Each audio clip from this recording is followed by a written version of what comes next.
নানা আয়োজনে বিভিন্ন সেনানিবাসে পালিত হল সশস্ত্র বাহিনী দিবস।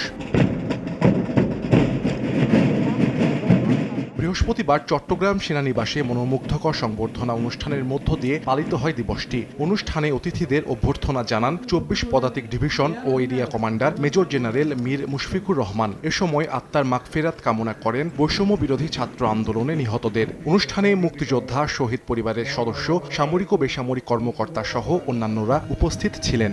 বাংলাদেশ সশস্ত্র বাহিনীর সময় পরিক্রমায় আজ জনগণের বাহিনী হিসেবে নিজেদের প্রতিষ্ঠিত করতে সক্ষম হয়েছে। শুধু স্বাধীনতা অর্জনেই নয়, দেশপ্রেমে উদ্বুদ্ধ সশস্ত্র বাহিনীর প্রতিটি সদস্য দেশ গঠনের সদা প্রস্তুত এবং যে কোনো দুর্যোগে আপামর জনগণের আস্থা এবং নির্ভরতার প্রতি। সশস্ত্র বাহিনী শুধু আজ দেশেই নয়, দেশের গণ্ডি পেরিয়ে বিদেশেও মানবতার সেবায় নিয়োজিত রয়েছে। আইন শৃঙ্খলা পরিস্থিতি স্বাভাবিক রাখতে বেসামরিক প্রশাসনকে সহায়তার জন্য ইন-এইড টু সিভিল পাওয়ারের আওতায় বর্তমানে সশস্ত্র বাহিনীর সদস্যবৃন্দ মাঠ পর্যায়ে নিয়োজিত থেকে অত্যন্ত নিষ্ঠার সাথে দায়িত্ব পালন করছে।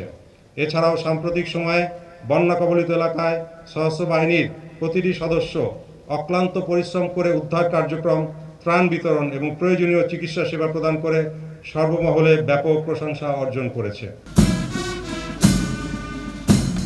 দিবসটি উপলক্ষে যশোরের ওসমানী স্টেডিয়ামে বর্ণাঢ্য অনুষ্ঠানের আয়োজন করা হয়। এতে প্রধান অতিথি হিসেবে কেক কাটেন ৫৫ পদাতিক ডিভিশন ও Jessore area commander major general J M. Imdadul Islam. অনুষ্ঠান শেষে নির্বাচিত খেতাবপ্রাপ্ত বীর মুক্তিযোদ্ধা ও তাদের উত্তরাধিকারীদের সংবর্ধনা ও শুভেচ্ছা স্মারক দেয়া হয়। দেশপ্রেমে উদ্বুদ্ধ সশস্ত্র বাহিনীর প্রতিটি সদস্য অর্পিত দায়িত্ব পালনে সদা প্রস্তুত। প্রিয় মাতৃভূমির স্বাধীনতা ও সার্বভৌমত্ব রক্ষায় সাংবিধানিক দায়িত্ব পালনের পাশাপাশি যে কোনো প্রয়োজনে সাড়া দিয়ে সর্বদা জনগণের পাশে দাঁড়িয়েছে এবং সংকট মোকাবেলায় কৃতিত্বের স্বাক্ষর রেখে চলেছে। জুলাই অভ্যুত্থানের পরও সশস্ত্র বাহিনী একইভাবে দেশের স্থিতিশীলতা ও নিরাপত্তা নিশ্চিত করতে গুরুত্বপূর্ণ দায়িত্ব পালন করে চলেছে। অভ্যুত্থান পরবর্তী সৃষ্ট পরিস্থিতি সামাল দিতে সেনাবাহিনী দায়িত্বশীলতার সাথে দেশের বিভিন্ন স্থানে মোতায়েন হয়ে সার্বিক আইন শৃঙ্খলা পরিস্থিতির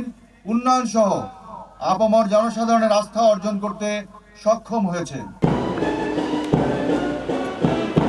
টাঙ্গাইলের ঘাটাইলে শহীদ সালাউদ্দিন সেনানিবাসে বীর মুক্তিযোদ্ধাদের সংবর্ধনা এবং জাতীয় নারী ফুটবল দলের সদস্যদের ক্যাপ পরিয়ে সম্মাননা দেয়া হয়। পরে আলোচনা সভা অনুষ্ঠিত হয়। এতে প্রধান অতিথি ছিলেন প্রাথমিক ও গণশিক্ষা মন্ত্রণালয়ের উপদেষ্টা ডাক্তার বিধান চন্দ্র রায় পোদ্দার। মুক্তিযোদ্ধা সহ অতিথিদের অভ্যর্থনা জানান ১৯ পদাতিক ডিভিশনের জিওসি ও ঘাটাইলের area commander major general Hussain Muhammad Masihur Rahman.